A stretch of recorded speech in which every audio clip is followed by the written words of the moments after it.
8வது எபிசோடுக்குள்ள தலையை விடும் போதே தோணுச்சு நான் விட்னஸ் பண்ண போறது one of the best written character in JJK history அப்படின்னு. அதாங்க நம்ம லாயரு, சாதா லாயர்ல அந்த பயங்கர அதாங்க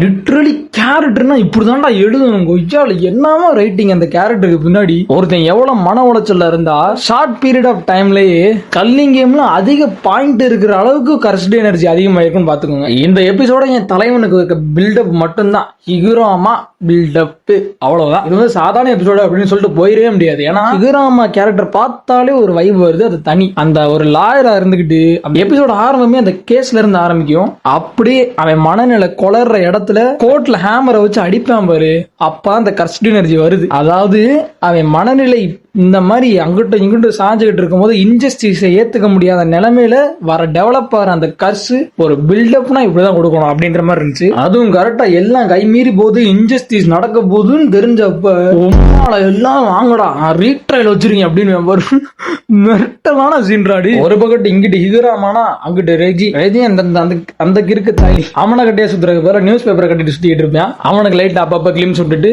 எபிசோட முடிச்சிருவாங்க. அப்படியே இட்டாடி வெயிட் பண்றாடே, ஏன்டா எவ்வளவு பிரம்மாண்டமான கண்டென்ட் இறக்கிருக்கீங்க. அந்த செதுக்கி வச்ச சிற்பத்தை இப்படி ஷார்ட்ஸ்ல பாத்துக்கிட்டு இருக்கு. சினிமேட்டிக் எக்ஸ்பீரியன்ஸோட ஃபுல் ஸ்கிரீன்ல போடுறா.